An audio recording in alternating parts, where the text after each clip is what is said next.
We are phasing out of a number of states under the local rights program. Let me start with Akwa Ibom State. Akwa Ibom State is selected in 2007. And then one of the major issues that came out of the baseline, of the need situation analysis in Akwa Ibom was the issue of dominance of harmful traditional practices affecting women. And then there's a lot of child abuse, child rights is being denied, and so on. We started by mobilizing women to work together. Based on that, we started with 2 organizations. That is one organization focusing specifically on women, and then one organization that is known in their work with children. So we are into integrated child development using our what we call child message collection, where children are identified from poor homes. They are supported with hygiene, education materials, and some training on leadership, hygiene, on education, and so on and so forth. We've also built community structures, like a network. Some have become a movement.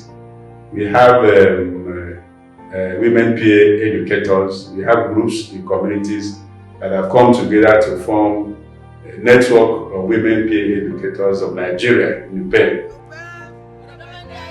Those groups that we have formed have led advocacy to local government and education authorities to get teachers posted to their schools.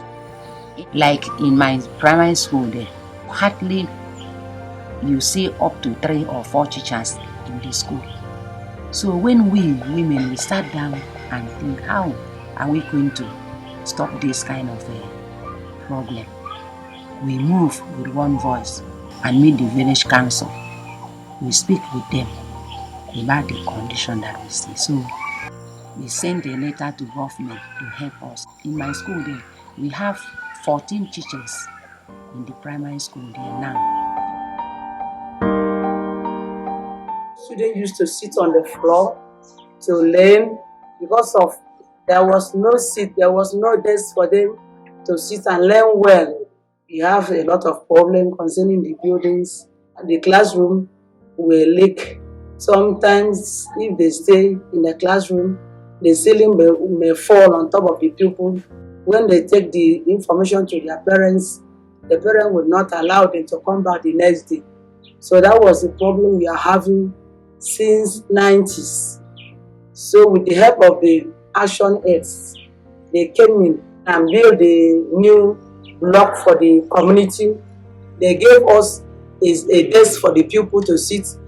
Now the teacher and the pupil, they were very happy and learn well. When we sit on the floor in the old class, my uniform will knit and my leg will pain me. But now, we don't sit on the floor, we sit on the chair. I know that one major success that we have in Akwa Ibom is the emergence of one of the peer education community facilitator to a council member in one of the communities. She, because of the persistent engagement of the reflection action in the community, she was able to be selected from the facilitator in the community to a local government, a member of the local government council, and then she's able to table the situation of women in that area. When women men hold their meeting, hardly you see a woman among them. They just keep us apart. They are the only decision makers. They don't even include a woman. They don't even want to hear the voice of a woman. But since this program came in, they have given us free movement, even in the council there. And if you have problems, go there and discuss with them. They give us chance to speak. We are among the decision makers in the village because of this training that we give from Action Aid. Through this training, women are no longer waiting for their husbands again.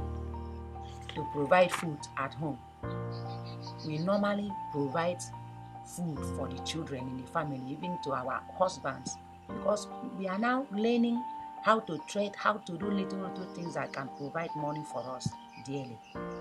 So, and that is the most important thing that keep peace in the family. Ministry of Women Affairs and Social Welfare captures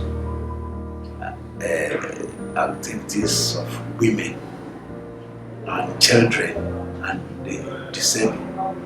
Since their main activity is to embark on development of infrastructures and promotion of advocacy and to assist the vulnerable, we make budgets to sustain this set of people in the states. Action aid, KPA education, kitie skill. Wana pasanga anyu waruto. Amindi kikbe nyu waruto. Ndo decorator. Idame. Ikbe bi nampo. Aye mese namitie ya. It's in good. Amindi kinam.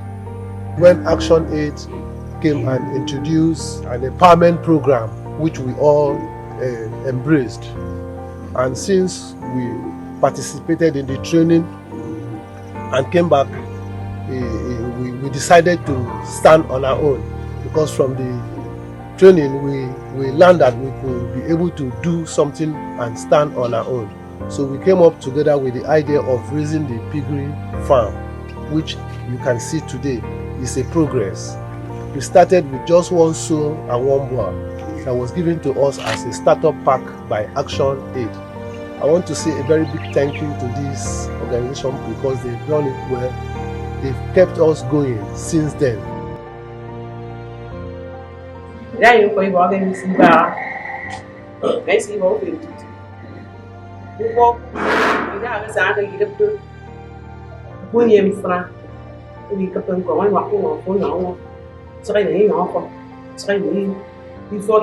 So tama mi action e ke no ngino for Ibom.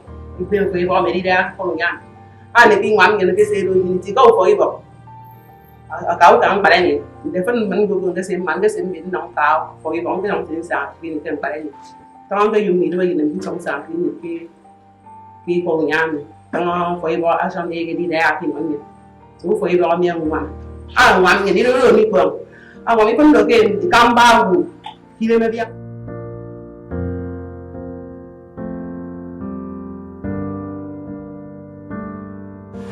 There is one girl in this village that conceived underage.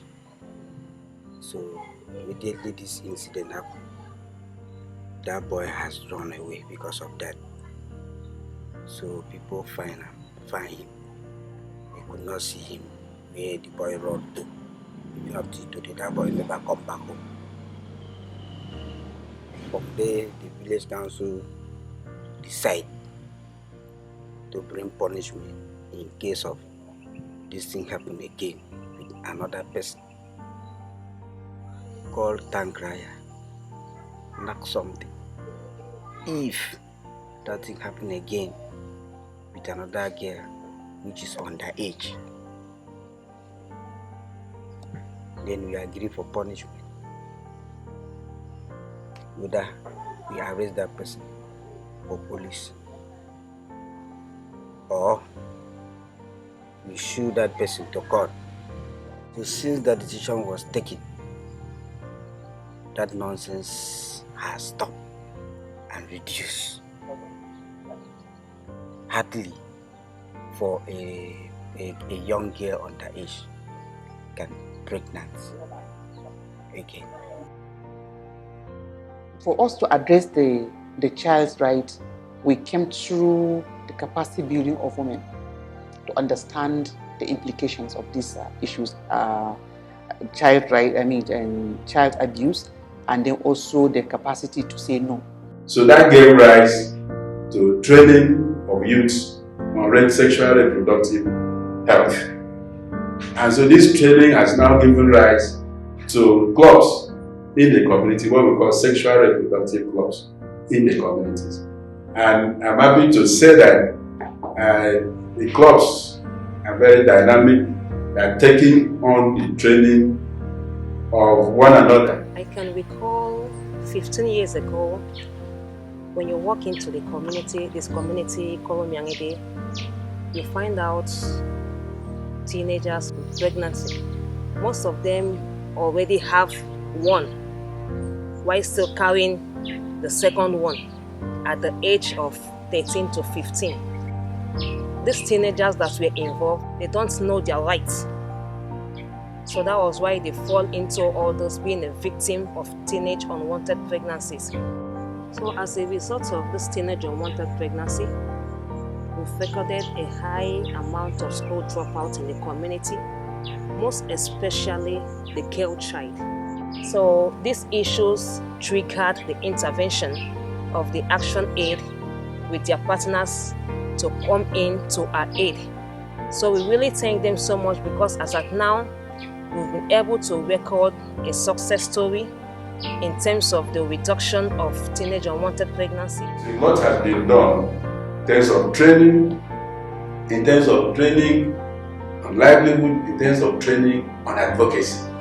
Because our work is to kind of conscientize the communities to identify their problem and also know what their rights are, and then to also be able to engage the duty bearers at various levels, from community leaders to local government to state and at a federal level.